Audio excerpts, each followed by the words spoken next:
আকিদার বিষয়টা জানতে হলে আকিদার অর্থ জানতে হবে, তাই না? আকিদার অর্থ কি? নিঃসন্দেহে আকিদার অর্থ বিশ্বাস। আকিদার অর্থ দৃঢ় বিশ্বাস। আকিদার অর্থ তাহলে দৃঢ় বিশ্বাস, শুধু বিশ্বাস না, তাই না? আল হুকমু আয-যিহনি আল-জাযিম, দৃঢ়ভাবে অন্তরে যা ধারণ করা হয় সেটা আকিদা।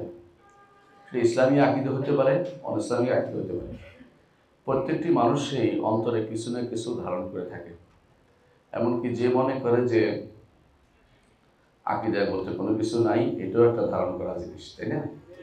সুতরাং আকিদা প্রত্যেক বিবেকবান মানুষেরই আছে এবং আকিদা ছাড়া কোনো ব্যক্তি নেই। এখন যারা বলবে আকিদা ফেক, তারা বিভ্রান্ত, পথভ্রষ্ট, কোনো সন্দেহ নেই। বুঝে যাচ্ছে কথাটা? এখন প্রশ্ন হচ্ছে আকিদা বিশ্বাস তো বিশুদ্ধ হতেই হবে। আকিদা বিশ্বাস বিশুদ্ধ হতেই হবে, কারণ এই আকিদা বিশ্বাস বিশুদ্ধ করার জন্য নবীরা প্রথমে এসেছে। আল্লাহ কিতাব নাজিল করেছে, যুদ্ধ অনুমোদন করেছে, জান্নাতি জাহান্নামী হয়েছে, ইমানদার কাফের হয়েছে। আকিদা বিশ্বাস যদি গুরুত্বপূর্ণ না হতো তাহলে এই অবস্থা তৈরি হতো না। আকিদা বিশ্বাসের কারণে মানুষ সারাটা জীবন নিজেকে সাজিয়ে নেয়। এরকম মসজিদের কাছে অনেকে ঘর করে এবং অনেকে আশা করে যে মসজিদ দান করে তারা আকিদা বিশ্বাস যে আখিরাতে পাবে। এবং হাদিসে ইমাম তিরমিজি যেটা বলেছেন যে একজন সহিহ হাদিসে এসেছে, একজন কেউ দান করলে আল্লাহ তার নিজ হাতে সেটা গ্রহণ করে, এটাকে বাড়িয়ে তোলেন, নিজ হাতে সেটা গ্রহণ করেন। এবং ব্যাখ্যায় তিনি বলেছেন যে অবশ্যই আল্লাহর হাত রয়েছে, এটাই বিশ্বাস করতে হবে। ইমাম তিরমিজি বলতেছেন যে এই হাত সৃষ্টির কোনো হাতের মতো নয়, এটা আনতে হবে, এটাই হচ্ছে সুফিয়ান ইবনে উয়াইনা, এটাই হচ্ছে অমুকের, একজন একজন করে মুহাদ্দিসের নাম তিনি বলেছেন। আকিদা বিশ্বাস অবশ্যই আমাদের বিশুদ্ধ হতে হবে। এখন প্রশ্ন হচ্ছে আকিদার উৎস কি? আমাদের নিকট আকিদার উৎস হচ্ছে কোরআন এবং সুন্নাহ। যদি কোরআন এবং সুন্নাহর আকিদার উৎস হয়ে থাকে, এটা এক নাম হচ্ছে ওয়াহী। এককভাবে এটা ওয়াহী বলা হয়। আকিদার উৎস যদি কোরআন এবং সুন্নাহ হয়, তাহলে কোরআন এবং সুন্নাহর অর্ধেক মানি, আকিদার জন্য অর্ধেক মানি এটা একটু হতে পারে না। যদি কোরআন দিয়ে আকিদা সাব্যস্ত হবে, হাদিস দিয়ে আকিদা সাব্যস্ত হবে না, সে ব্যক্তি ইমানদার হতে পারে না, ইমানদারই না। যেমনি আপনারা জানেন যে কেউ যদি একটা হাদিস অস্বীকার করে, সে ইমানদার থাকে না, জেনে বুঝে অস্বীকার, মানি না।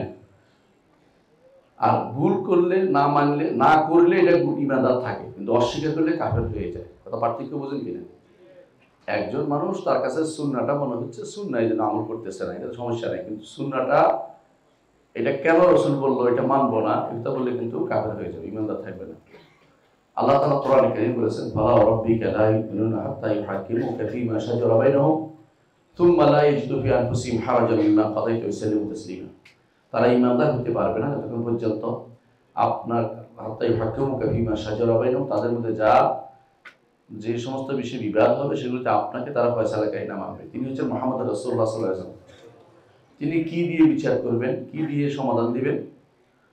তিনি কি শুধু কোরআন আয়াত দিয়ে দিবেন, না নিজের বক্তব্য দিবেন?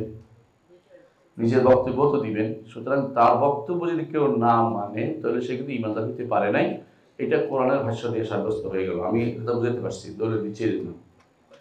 এখন আসেন, যেহেতু আমরা আজকে শরীয় অংশটুকু নিয়ে আলোচনা করব না, এগুলো বহুত আলোচনা হয়েছে যে সুন্নাহ ছাড়া একজন মানুষ চলতে পারে না, এটা বহুত আলোচনা হয়েছে। কিন্তু সুন্নাহ ছাড়া একজন মানুষ আকীদার হতে পারে কিনা, শুদ্ধ কতটুকু হয়, এটা আমরা এখন আলোচনা করতে যাব। আকীদার বিষয়গুলি কি কি? আকীদার বিষয়গুলো সবগুলো হচ্ছে গায়বী বিষয়, সেটা কি? আকীদার বিষয়গুলো হচ্ছে যেটা হাদিস জিবরিল আসছে, আমানতু বিল্লাহি ওয়া তু'মিনু বিল্লাহি ওয়া মালাইকাতিহি ওয়া কুতুবিহি ওয়া রুসুলিহি ওয়াল ইয়াউমিল আখির ওয়াল কদরি খাইরিহি ওয়া শাররিহি। এইটুকু তো আকীদার বিষয়। ওয়াল কদরি খাইরিহি, এই 6টা জিনিস হচ্ছে আকীদার বিষয়। এর সাথে সম্পৃক্ত যা আছে সবই আকীদার বিষয়। এমনকি ইসলামের রোকন যে 5টা, এটা কি দিয়ে পাইছেন কত? হাদিস দিয়ে। বুনিয়াল ইসলাম আলা খামসি।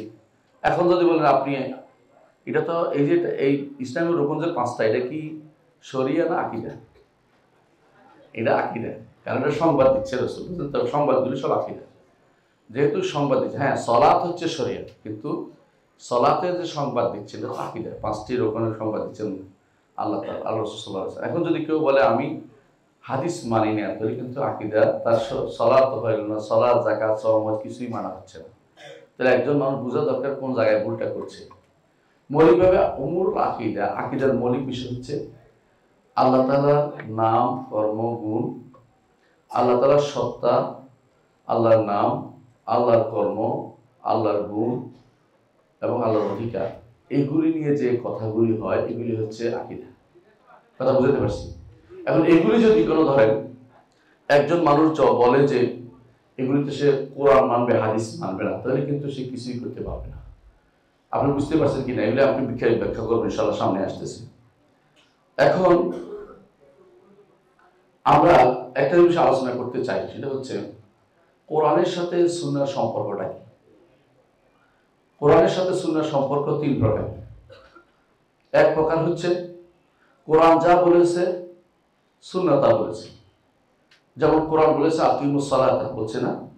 রাসূলুল্লাহ সাল্লাল্লাহু আলাইহি ওয়াসাল্লাম বলেছেন যে সল্লু খামসাকুম, তোমরা 5 ওয়াক্ত সালাত আদায় করো।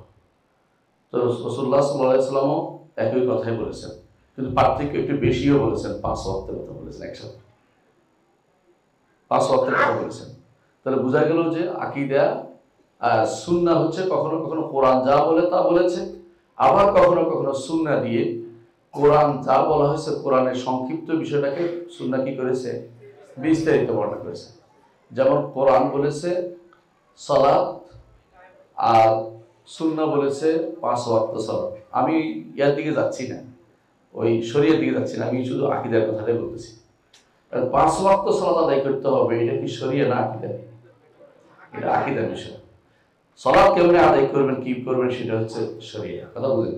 5 ওয়াক্ত এটা কিন্তু আপনার আকীদার অংশ, কারণ আপনি ইসলাম যে বিষয়গুলো বিশ্বাসের অংশ, এটা কিন্তু কিসের, আকীদার অংশ। তাহলে সুন্নাহ আপনাকে একটু বাড়িয়ে দিচ্ছে, কোথাও ব্যাখ্যা করে দিচ্ছে।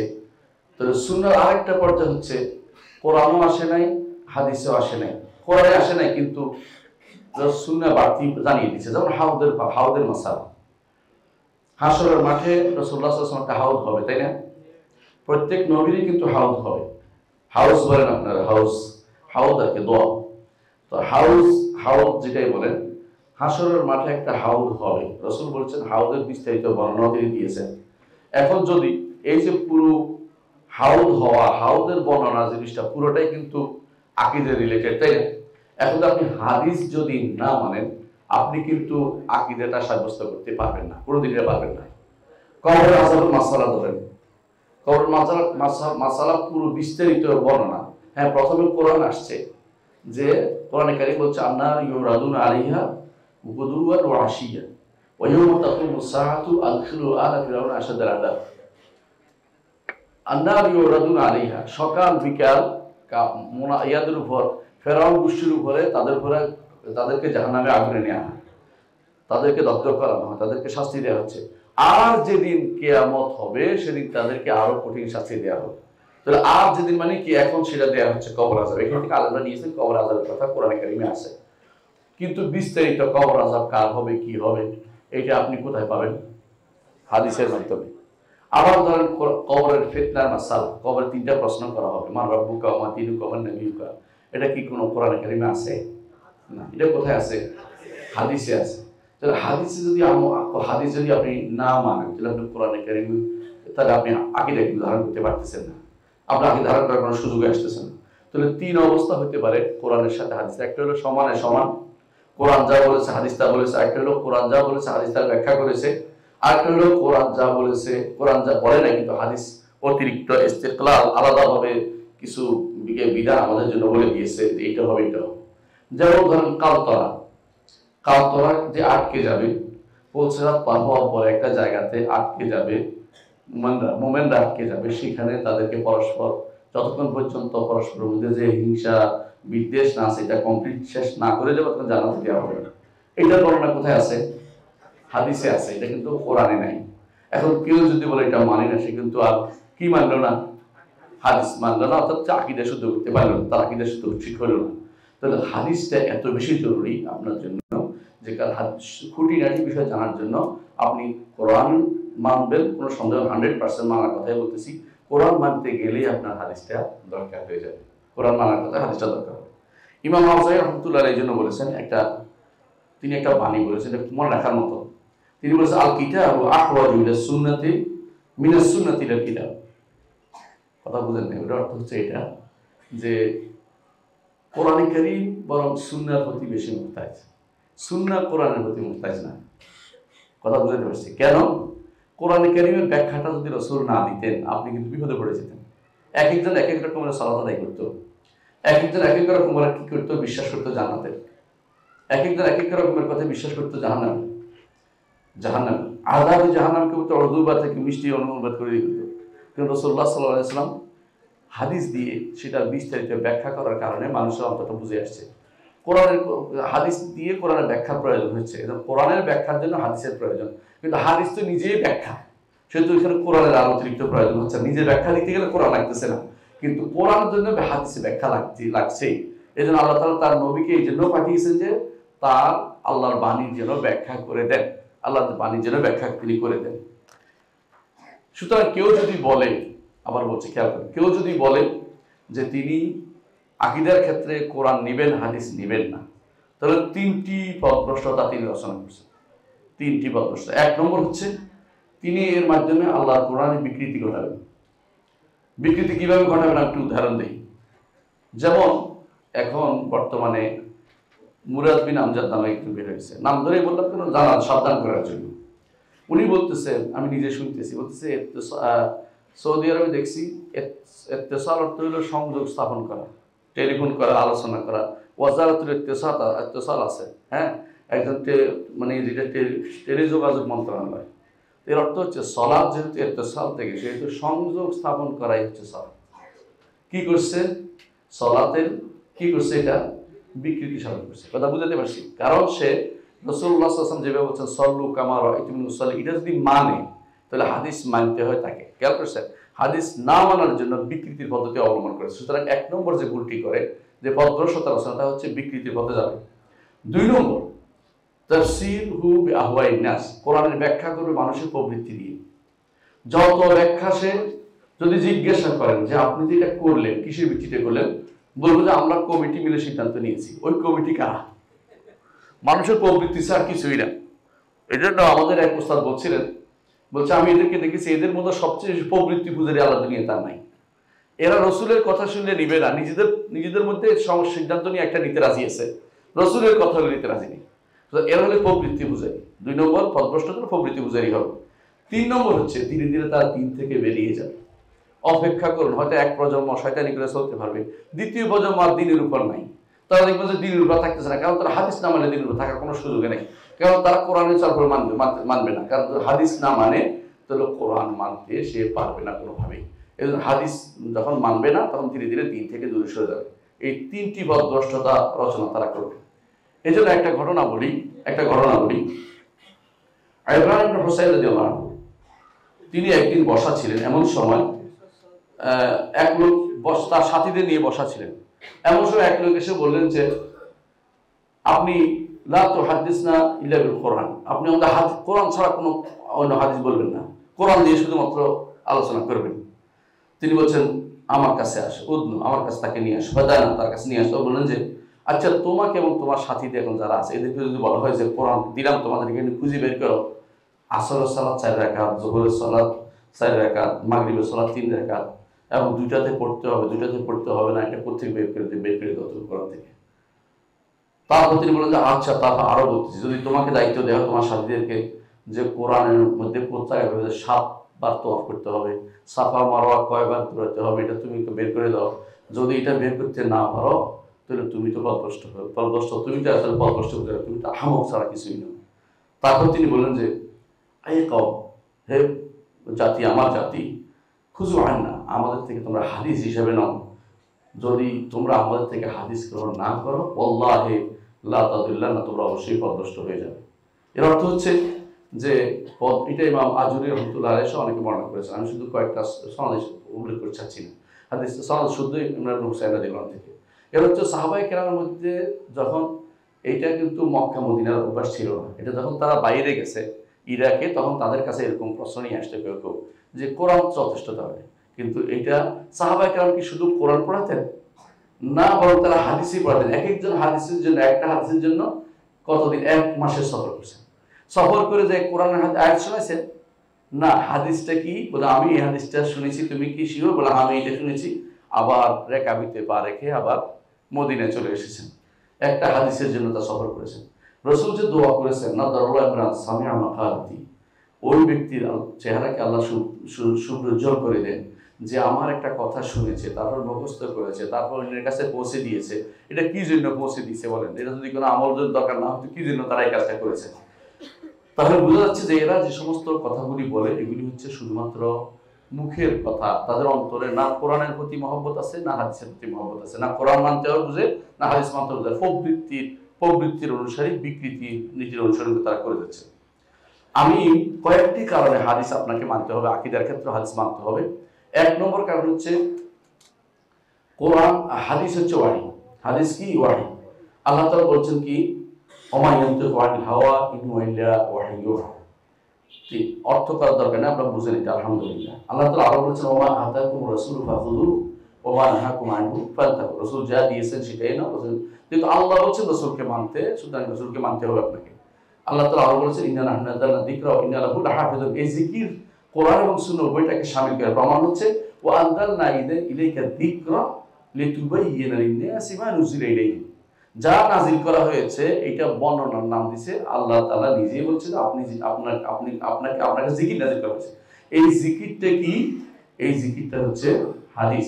কারণ রাসূল হাদিস দিয়ে আল্লাহর বাণীকে বর্ণনা করেছেন, আল্লাহ যেটা উল্লেখ করেছেন। সুতরাং জিকির কোরআন এবং হাদিস দুটেই আমরা পাচ্ছি। কোরআন নামক কোরআনও জিকির, হাদিসও জিকির। সুতরাং এই জন্য এটা ওয়াহী।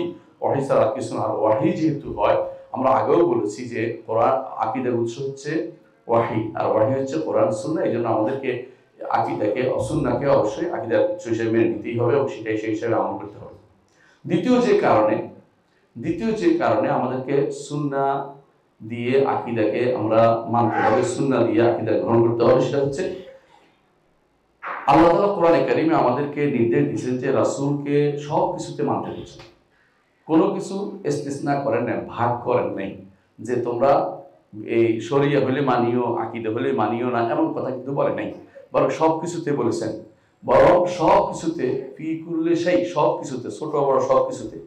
এর প্রমাণ হচ্ছে আল্লাহ তাআলা বলেছেন ফাইন তানাযাতুম ফি শাইইন, যদি কোনো কিছুতে তোমাদের মধ্যে মতভেদ হয় ফারুদ্দু ইলাল্লাহি ওয়া রাসূল, আল্লাহ এবং রাসূলের দিকে ফেরত। আল্লাহর দিকে প্রত্যাবর্তন করার অর্থ কি? কোরআন দিকে, রাসূলের দিকে, হাদিসের দিকে, সুন্নাহর দিকে। আলহামদুলিল্লাহ বুঝে আসছে আপনাদের। আল্লাহ তাআলা আরো বলেছেন ইয়া আইয়ুহাল্লাযীনা আমানু ইসতাজীবু লিল্লাহি ওয়া লিরাসূলি ইযা দাআকুম লিমা ইউহয়িকুম। হে ঈমানদারগণ, যখন ইস্তাজীবু লিল্লাহ, আল্লাহ ও তার রাসূলের ডাকে সাড়া দাও। আল্লাহর ডাকেও সাড়া দিতে হবে, রাসূলের ডাকে সাড়া দিতে হবে। ইযা দাআকুম লিমা ইউহয়িকুম, যখন তিনি তোমাদেরকে ডাকেন যা তোমাদেরকে জীবন দান করবে, তোমাদেরকে জীবিত করবে। অনুরূপভাবে আল্লাহ তাআলা বলছেন ইন্নামা কানা কাওলাল মুমিনিনা ইযা দুউ ইলাল্লাহি ওয়া রাসূলিহি, ইলাল্লাহি ওয়া রাসূলিহি, যখন আল্লাহ এবং রাসূলের দিকে আহ্বান জানানো হবে, শুধু আল্লাহর দিকে না, রাসূলের দিকেও, তখন তারা বলবে সামি'না ওয়া আতা'না, শুনলাম এবং মেনে নিলাম।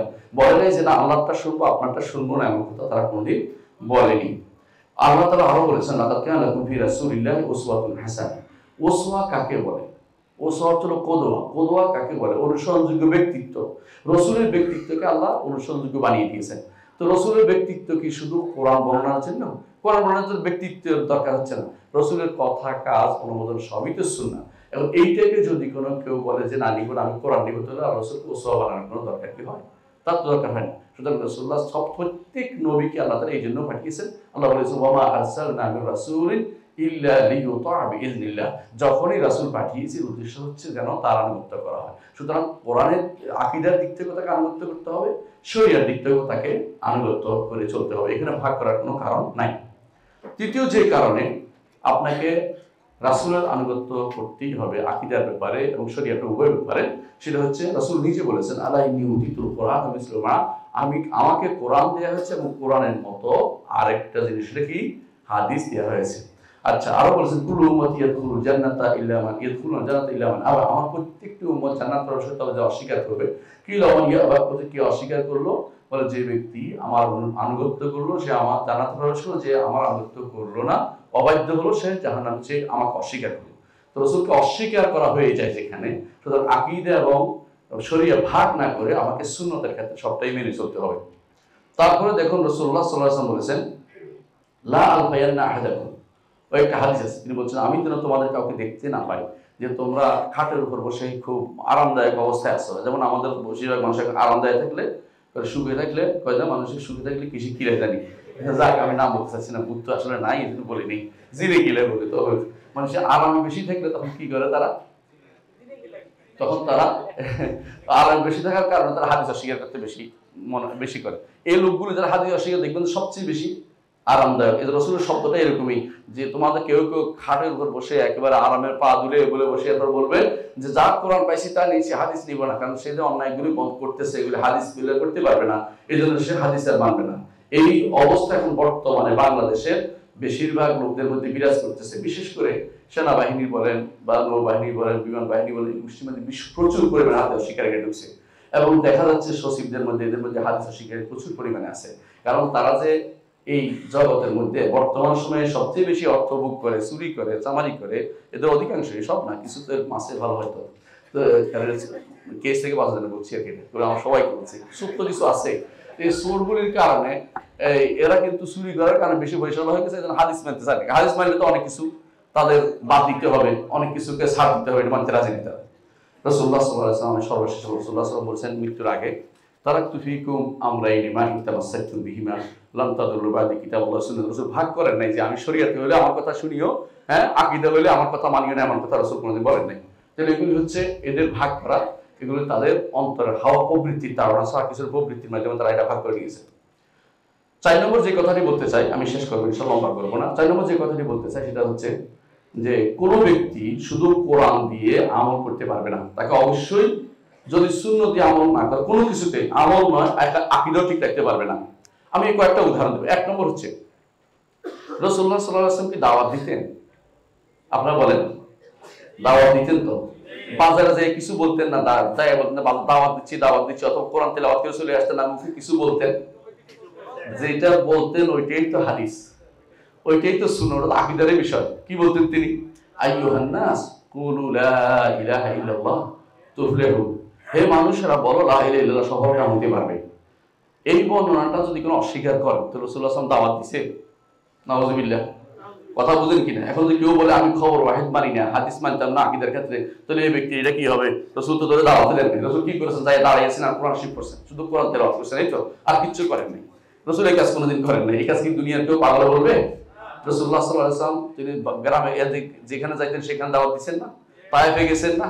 যেখানে দাওয়াত দিচ্ছেন তার চাচাকে দাওয়াত দিচ্ছেন না? এখন চাচার সামনে যে কোরআন তেলাওয়াত করছেন, আর কিছু করেন নাই। রাসূলের কাজ কি ছিল তাহলে? রাসূল দাওয়াত দেন না, কিন্তু আকীদা যদি কোনো সুন্নাত থেকে না নেন তাহলে সে কি ঘুমের মধ্যে ঘুমে আছে নাকি জাগ্রত, জিজ্ঞাসা করতে হবে তাকে। দ্বিতীয় কথা হচ্ছে আরেকটি দিন রাসূলুল্লাহ সাল্লাল্লাহু আলাইহি ওয়াসাল্লাম বিভিন্ন জায়গাতে দায়ীদের পাঠাতেন, দাওয়াত দিতে পাঠাতেন, তাই না? এই দাওয়াত দিয়ে যাদেরকে পাঠাতেন তারা শুধু কোরআন তেলাওয়াত করে চলে আসছে নাকি? না, কিছু বলছে? অবশ্যই বলছে। রাসূলুল্লাহ সাল্লাল্লাহু আলাইহি ওয়াসাল্লাম মুআয ইবনে জাবাল রাদিয়াল্লাহু আনহু ইয়ামানে পাঠিয়েছেন জীবনের সর্বশেষ সময়, তখন তাকে কি বলেছেন? যখন সেখানে যাবে প্রথম তাদেরকে তুমি তাওহীদের দাওয়াত দিবে। এটা কি কোরআনের কথা না হাদিসের কথা? তাহলে এই ব্যক্তি যদি এটা না মানে তাহলে এখন দাওয়াত বন্ধ হয়ে যাবে। কিন্তু কারণ হাদিসে দাওয়াত কি করতে হবে, এটা যে দাওয়াত দিতে বলছে হেকমাটা বুঝাবে কে? ওয়াল মাউযাতিল হাসানা, এটা বুঝাবে কে? এটা রাসূল কি করেছে এখান থেকে তো নিতে হবে আমাদেরকে।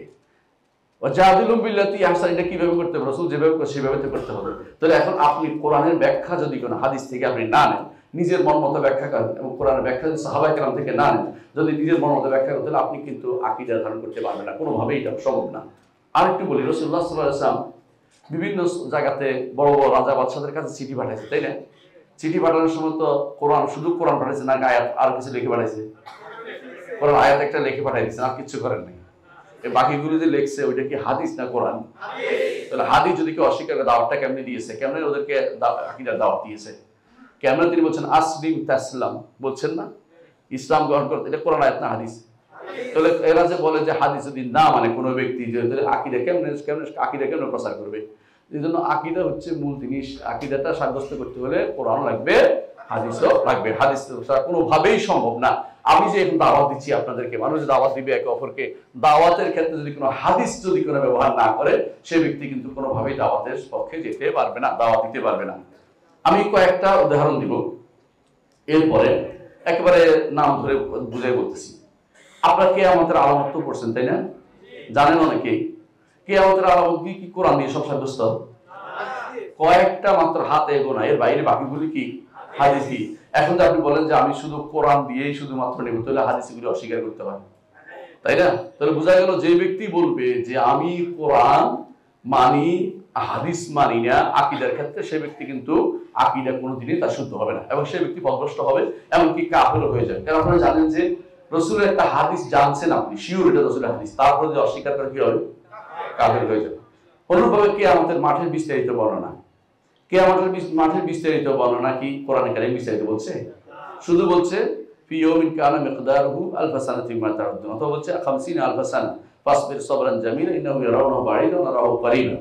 এই আয়াতের বিস্তারিত কি হবে না হবে, রাসূলুল্লাহ সাল্লাল্লাহু আলাইহি ওয়াসাল্লামের কাছে যাবে সবাই, এই যে বর্ণনাগুলো আছে বুখারীতে বা মুসলিমে হাদিসের কিতাবগুলোতে, এইগুলো যদি কেউ অস্বীকার করে, বলে আমি যেহেতু আকীদা, যেহেতু হাদিসের বিষয় আমি খবর ওয়াহিদ মানি না, এই জন্য বলবো না, তাহলে সে কি আকীদা শুদ্ধ হইল? কোনোভাবে সে ব্যক্তির মতো পথভ্রষ্ট আর হতে পারে না, কারণ আকীদা জানতে হলে আপনাকে এগুলি জানতে হবে। আরেকটু উদাহরণ দিই, কবরের মাসাল, কবরের আযাব বা গজব, কবরের যে সমস্ত জিনিসগুলো হবে, এগুলি আল্লাহ রাসূল সাল্লাল্লাহু আলাইহি ওয়াসাল্লাম হাদিসে এসেছে, এগুলি কিন্তু কোরআনে কারিমে বিস্তারিত আসে নাই। এখন যদি বলেন যে হাদিস মানে তাহলে কবর আযাবও আপনাকে অস্বীকার করবেন, সুয়ালও অস্বীকার করবেন, কবরের নেয়ামতও অস্বীকার করবেন। এমন হইতে পারে জান্নাতে মানুষের রূহ যে জান্নাতে চলে যায়, সেখানে যে জান্নাতে তার জান্নাতে ঘোরাফেরা করে, হাদিসে আছে, সহিহ হাদিস দিয়ে, এখন আপনি অস্বীকার করেন, সেটাকে অস্বীকার আপনি করতে থাকবেন। আবার ধরেন হাউজের মাসলা, আমরা আগে বলছি, হাউজের যে বিস্তারিত বর্ণনা যে রাসূলুল্লাহ সাল্লাল্লাহু আলাইহি ওয়াসাল্লাম বলেছেন যারা বেদাত করবে তারা হাউজ থেকে দূরে সরিয়ে দেওয়া হবে তাদেরকে, এই বর্ণনা কি কোরআনে আসছে? হাদিসে আসছে। এখন আপনি এটা যদি না মানেন, আপনি কিভাবে হাদিসের আমল করবেন? জান্নাতের বিস্তারিত বর্ণনা আপনি কোথায় পাবেন? হাদিসে। কারণ কোরআনে কারিমে আল্লাহ তাআলা জান্নাতুন তাজরি মিন তাহতিহা আল-আনহার, কিন্তু কিসের নাহার, নাহারগুলি কেমনে প্রবাহিত হবে, ইফাজ্জিরুনা তাফজিরা আছে, এই বিস্তারিত বর্ণনা কোথায় পাবেন? হাদিসের মধ্যে পাবেন। আবার ধরেন না জাহান্নামের আগুনের বর্ণনা আপনি হাদিসে পাবেন। সুতরাং কোনো ব্যক্তি যদি কোনো বলে, কোনোভাবেই যদি বলে যে সে হাদিস ছাড়া শুধু কোরআন দিয়ে দুনিয়াতে আকীদা বিশ্বাস ঠিক করবে, তাহলে মিথ্যাবাদী সে, অথবা বাগাড়ম্বর করছে, অথবা সে প্রবৃত্তি পূজারী, অথবা সে দিনকে বিকৃতি করে ধ্বংস করার চিন্তা আছে। মূল কারণ কি জানেন? মূল কারণ হচ্ছে যে রাসূলুল্লাহ যখন দেখলো কাফের মুশরিকরা যে কোনোভাবেই সরাসরি হাদিস কোরআন অস্বীকার করা বললে মানবে না, তখন তারা কি করলো? প্রথমে চেষ্টা করলো হাদিসের উপর একটা আঘাত লাগিয়ে, হাদিসের আঘাত যদি দিতে পারি, ধীরে ধীরে এটা কোরআনের উপর আঘাত চলে আসবে। কারণ কোরআন বলছে হাদিস মানতে, এবং হাদিস কোরআনের সাথে একটা সাথে ওতভাবে জড়িত। একটা অর্ধেক যদি কোরআনে বলেছে, বাকি অর্ধেক হাদিসে বলেছে, বুঝলেন তো? কোন একটা অংশ দেখবেন যে আল আন খাফাফাল্লাহু আনকুম, আল আন খাফাল, আগের অংশটা কই? আগের অংশটা হাদিসে আছে।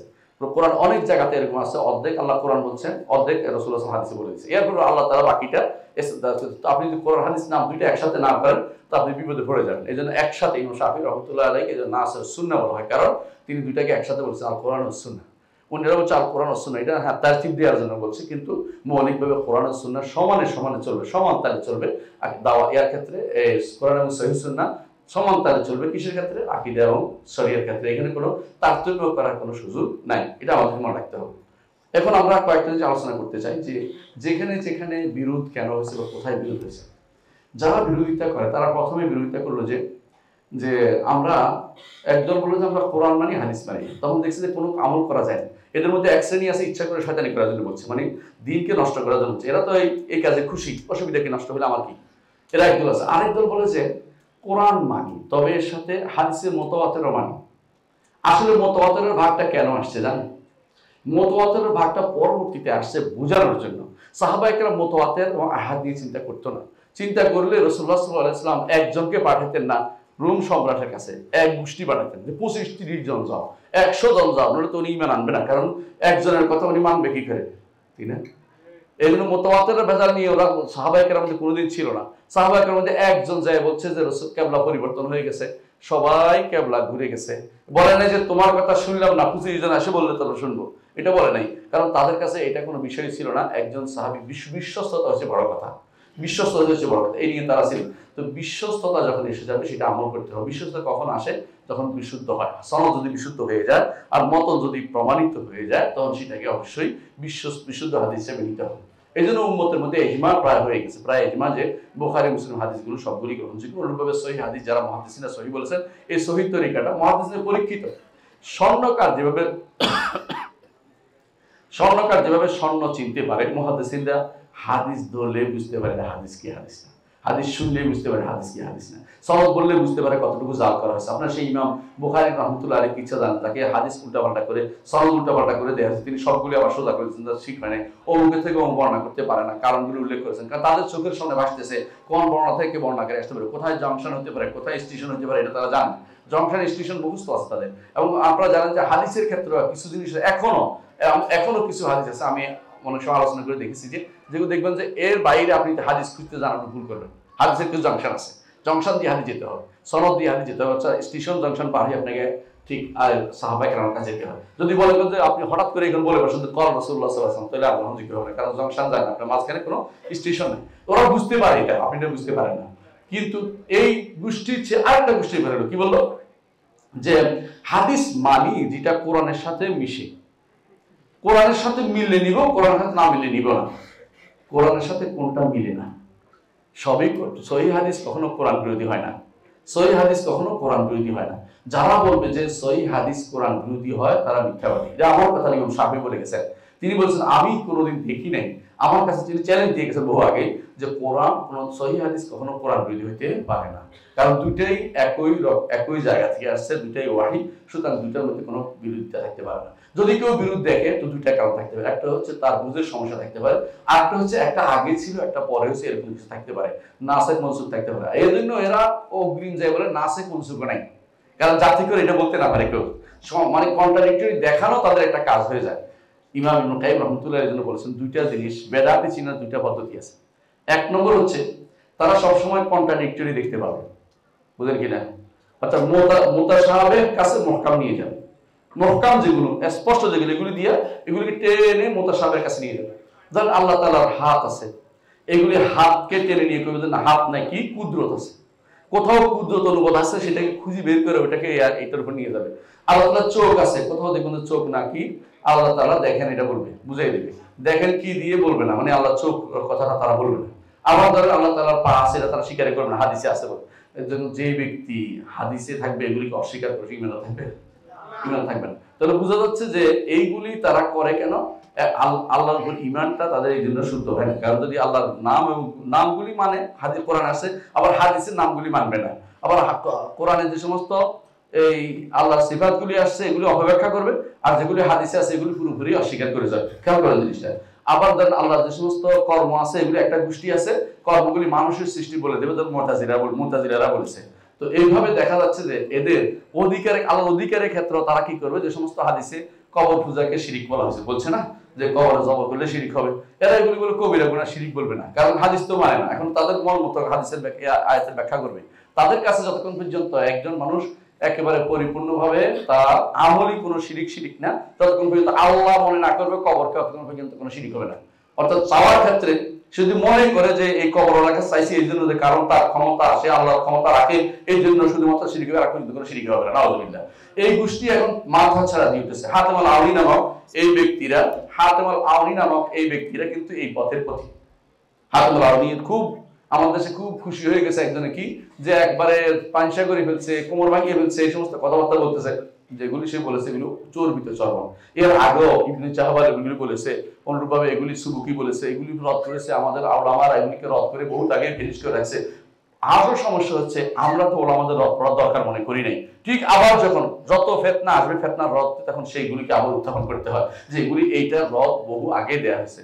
যত বেশি দেখবেন যে ফেতনা তৈরি করতেছে, যে হাদিসের ক্ষেত্রে সুন্নাহ মানবো না, সুন্নাহ আশা জিনিসটা মানি না বা এটাকে অপব্যাখ্যা করবো, ততই মনে রাখবেন যে এগুলি জব আলহামদুলিল্লাহ আমাদের ওলামারা পূর্ব থেকে দিয়েছে। যারা এই কিতাব রদ আল জানাদিকা লিখছে, কিতাব রদ আল জাহমিয়া লিখছে, কিতাব রদ মুতাজিলাদের রদ করেছে এবং আশারি মাতুরিদের রদ করেছে, এরা বহুত আগে আলহামদুলিল্লাহ এগুলি জবাব দিয়েছে।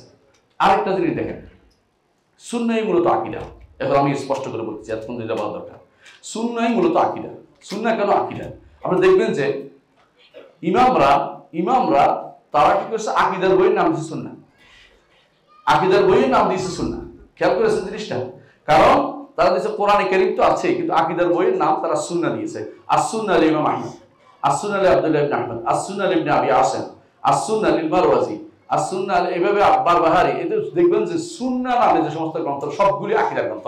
আপনার কাছে মনে হবে সুন্নাহ অর্থ ফরজ সুন্নাহ, ফরজ নফল সুন্নাহর কথা বলছে, তা কিন্তু না, সবগুলো আকীদার গ্রন্থ। কারণ সুন্নাহ দিয়ে প্রমাণিত আকীদা শুদ্ধ আছে কিনা একজন মানুষ কোরআন অপব্যাখ্যা করতে পারে। এজন্য ইমাম আলী ইবনে আবি তালিব রাদিয়াল্লাহু আনহু খলিফাতুল মুসলিমিন আলী ইবনে আবি তালিব রাদিয়াল্লাহু আনহু যখন ইবনে আব্বাসকে পাঠিয়েছিলেন কাদের কাছে, হাদিসদের কাছে, কি জন্য মুনাকাশা করতে, তখন তিনি বলেছেন তুমি যদি ওখানে যাও তুমি তাদের সাথে কোরআন দিয়ে কোনো ঝগড়া করবে না, কারণ আল কোরআন হাম্মা, কোরআন বহু অর্থ বহন করে, তারা একদিকে না একদিকে কি করবে, ডাইভার্ট করে দিবে। বরং তাদের সাথে তুমি রাসূলের সুন্নাহ এবং সিরা নিয়ে তাদের সাথে আলোচনা করবে, যাতে করে তাদেরকে আটকে দিতে পারো। তিনি তাই করেছেন এবং এই জন্য অনেক খারেজি তার আলোচনা শুনে ফিরে চলে আসছিল সেদিন। এই জন্য সুন্নাহ হচ্ছে টু দ্য পয়েন্ট কথা বলে। সুন্নাহ যেখানে সমস্যা সেখানে তার সমস্যার উত্তরের ব্যবস্থা করে দেয়। এই জন্য আদা ও সুন্নাহ, আহলুল বিদআহ আদা ও সুন্নাহ। বেদাতি এই জন্য হয়েছে কারণ তারা আকীদা বিরোধী। বেদাতি এই জন্য হয় যে তারা নফল সুন্নাহ যে বলে নফল নামাজের বিরোধী করছে, এটা কিন্তু বেদাতি হয়নি। বেদাতি হচ্ছে এই জন্য তারা সুন্নাহ বিরোধী। সুন্নাহ বেদাত, এখানে সুন্নাহ বেদাত মূলত আকীদা এবং সুন্নাহর সাথে সম্পৃক্ত একসাথে। এই জন্য কুতুবুস কিতাবুস সুন্নাহ বা কুতুবুস সুনান, যে সুনান যেগুলি আছে এগুলিকে আমাদের, যেমন সুনান আমরা দেন, এদের সুনান নামে যে অংশ, এবং ইমামরা যে সমস্ত গ্রন্থ রচনা করেছেন, বুখারী, মুসলিম, আবু দাউদ, তিরমিজি, নাসাঈ, ইবনে মাজাহ, ওনারা দেখবেন যে সুন্নাহ নিয়ে একটা অধ্যায় লিখছেন। ইমাম তিরমিজি, ইমাম ইবনে মাজাহ পর্যন্ত শুরু করেছেন এটা দিয়ে, এবং অন্যান্য ইমামরা আবু দাউদ এরা কিছু সুন্নাহ দিয়ে উল্লেখ করে আবু সুন্নাহ রাসূল সাল্লাল্লাহু আলাইহি ওয়াসাল্লাম যেখানে আছে সেখানে এবং আলাদা একটা সুন্নাহ নাম দিয়ে আকীদার চ্যাপ্টার রচনা করেছেন। এবং সেখানে আকীদার বিষয়গুলো, বিশেষ করে আল্লাহ সংক্রান্ত সিফাতের বিষয়গুলো, আফআলের বিষয়গুলো, হাশরের মাঠের বিষয়গুলো নিয়ে এসে এগুলি যে ব্যক্তি মানবে না সে ব্যক্তি সুন্নাহ বিরোধী, বেদাতি পর্যন্ত বলছেন, অস্বীকার করলে কাফের পর্যন্ত বলেছেন। মেনে চলে না, এগুলি মানতে পারে না, তার মধ্যে যদি সন্দেহ থাকে সে বেদাতি, আর যদি পুরোপুরি জেনে বুঝে অস্বীকার করে সে ব্যক্তি কাফের হয়ে যাবে। এটাই হচ্ছে সিদ্ধান্ত। সুতরাং বোঝা গেল যে সুন্নাহ অবশ্যই অপরিহার্য আকীদা শুদ্ধ করার জন্য, এবং আকীদা ছাড়া সুন্নাহ দিয়ে আকীদা শুদ্ধ করতে হবে। যে কেউ বলবে যে সুন্নাহ ছাড়া আকীদা আমি গ্রহণ করব, সে ব্যক্তি পথভ্রষ্ট এবং তার বক্তব্য গ্রহণযোগ্য নয়।